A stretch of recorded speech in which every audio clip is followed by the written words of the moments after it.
Hi, it's Lucy, and today I'm here to do the mid-year book freakout tag. So like everyone else, I do this every year. I combine this tag with the mid-year check-in tag because I decided I didn't like some of the book freakout questions and I wanted to replace them, so I did that. The creators of both of those tags will be linked down below. And an added note is that I don't include rereads and I try not to repeat books in this tag, so have that caveat in mind when I'm talking. And without further ado, let's get into the questions. The first question is, how many books have you read so far this year? So as of today, filming this video, I have read 33 books. My goal for the year is 75, so I'm a little behind. According to Goodreads, I am 2 books behind. We'll see what happens. I'm pretty confident I can make it, but also none of it matters. The best book you've read so far in 2021. So this was hard for me. I actually only read 2 books that I gave 5 stars, and one of them was Crooked Kingdom. The other one was Honey Girl, but for some reason I didn't feel like that was the best book I've read. I chose Firekeeper's Daughter by Angeline Boulley, which technically I gave 4.5 stars, but I don't know, I feel like this one jumps out more. I don't understand star ratings either. I really do feel like I need to revamp my star ratings, but regardless, Firekeeper's Daughter follows a young woman who is half Ojibwe Native American and half white,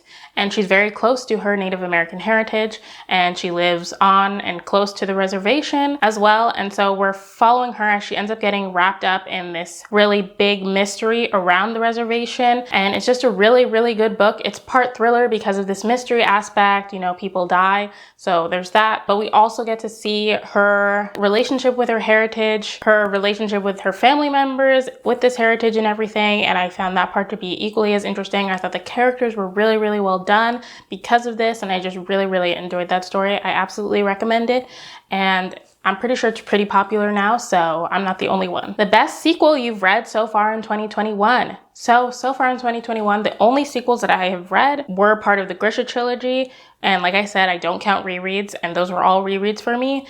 And the books in the Pretty Little Liars series for the video that I just put up. Not that I'm plugging myself, but I'm plugging myself a little bit, link in the card. And those were very clearly not good books.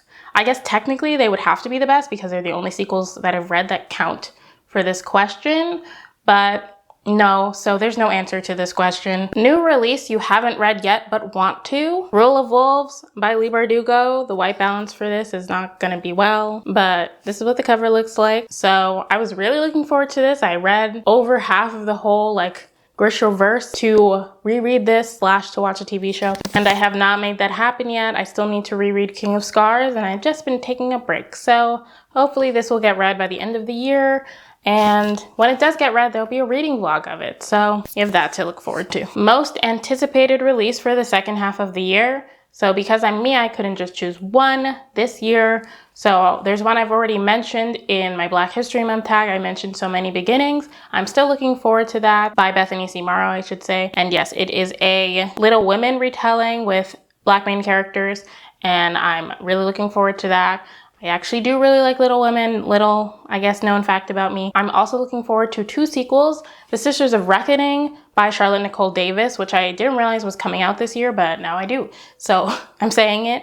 And I really enjoyed The Good Luck Girls, which is the first book in this duology, I want to say. So I'm excited to see what happens in this second book. The first book feels like it did have a pretty not open ending. What is the word I'm looking for? It had a satisfying ending for me, but it did leave room for a sequel to happen. I actually haven't looked at the synopsis for this sequel, but yeah, I'm looking forward to seeing what it's all about. And the third sequel is one that if you've been on my channel for the past year or so, you should know that I'm looking forward to, and that is Redemptor by Jordan Ifueko. So yes, I have the arc of this book. It comes out in August. I'm excited to read this. I'm planning to reread Raybearer and then read this so that I can have the full effect. Yeah, I'm just really excited to read this. So I'm looking forward to the release of this book, even though technically I already have it, but you know, look at them together. Look at it. Look at it.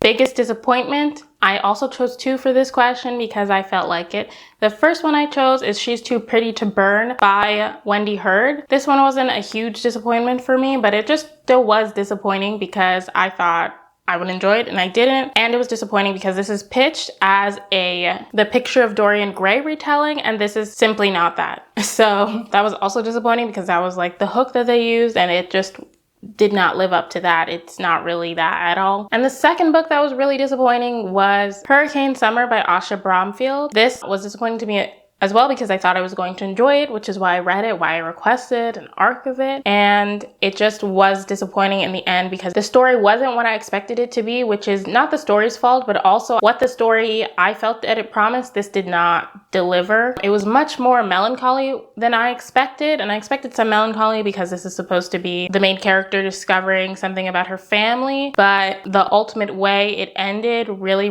left a sour taste in my mouth, especially because it dealt with a lot of important topics in my opinion, like colorism, having heritage in a country that you have never been to or aren't super familiar with, like growing up there, because the main character is born and raised in Canada, but her parents are both Jamaican, and the story takes place with her visiting her dad in Jamaica. So I was really looking forward to that dichotomy. The story was supposed to bring to light like the beauty of Jamaica. I felt like it showed the actual like landscape of Jamaica and showed that beauty, but not actually the beauty of the people of Jamaica, in my opinion. And there was just something at the end that I really disliked, especially because the book deals so heavily with colorism. I was really disappointed to see it fell into that trope. Next, we have my biggest surprise. This one I actually haven't talked about on my channel at all because I missed doing my January wrap up, but it's actually The Animators by Kayla Ray Whitaker. This surprised me in two ways. One, I did not expect to like this as much as I did. This is described as being about two women who are jumping into the animation business, and I thought it would be just like a little story about their friendship, you know, like how hard it is to work with other people and how hard it might be to work with your friend or something like that. It is about that, but it's about so much more. It deals with like really heavy topics that I was not expecting. They might be considered spoilers, so there are content warnings, I think, in my Goodreads review, or if not, I'll put them in after I finish this video. But yeah, it deals with super heavy topics. It also deals with family and how your relationship with family, especially when you're estranged or you feel like they don't understand you, and just like what it's like to have such a close friendship and having this working relationship. And it just went in so much deeper than I expected, and I thought it was really good. I cried while reading this. I ended up listening to the audiobook, and I had this on my shelf for years. I think this was the first book I ever got from Book of the Month. It's from February 2017. So yeah, I did not expect to enjoy this nearly as much as I did, and it was really good. Favorite new author. So this one, I don't really feel like I found a new favorite author. I don't know. I don't feel like I'm going to love every story that an author I've read that has been new to me this year puts out, but an author that I'm looking forward to their next book would be Morgan Rogers. I hope that I love whatever book they put out next, but I don't know. I don't feel like I have a favorite this year. What genre have you read the most so far this year? Once again, it is fantasy. I believe last year it was fantasy. I believe my yearly stats, it was fantasy. So this is no different. Second most is contemporary, which is also not a change at all. A book that made you cry, I chose If Cats Disappeared from the World by Genki Kawamura and translated by Eric Selland. So I finally read this book. If you've been following my channel for a year at this point, you know that I've had this book and just not read it. I actually do own a physical copy, but I don't know where it is right now. But I read it last month. It was very good, and like this question implies, it made me cry because it's just about life and kind of the meaning of life and what people are doing with their limited time on earth, and also cats. So everything I need in a book, you know? Most beautiful book you've bought so far this year. I went literally and only looked at the books that I purchased, which actually was not that many in the grand scheme of things, but I'm going with The Wicker King by Kay Ingram. Not just the design of the cover, but I just really like the design of the book. I brought this up when I hauled the book, but I like how like the pages have different like coloring, and apparently it means something, like the more shadowy like watercolor there is. And I just love the design of this book. Honorable mention, because I did already use this book for another question, but also Rule of Wolves I think looks really good. I really like the stark white. I just think it looks good. And it goes well with the gold of the other cover. I just like it. Favorite video you've done so far this year? So this is a question that was in my last tag video, basically, where I did the booktube birthday tag. So I'm just gonna reuse the answers for that because it hasn't been that long, so I don't really have new answers. The ones I said in that video were the YA books without romance recommendations video that I did. I really like that I was able to do that, and I'm happy with the reception it got, and also my Grishaverse vlogs because I just had such a good time rereading all those books.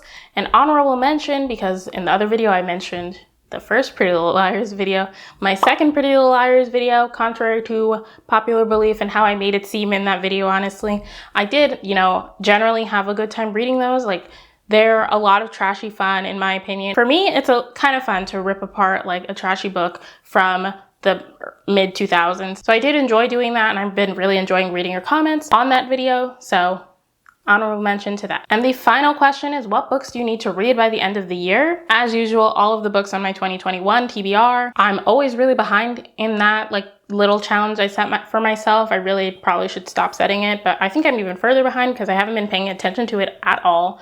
And I also need to reread King of Scars and read Rule of Wolves. And I think that's kind of it for the books that I have to read.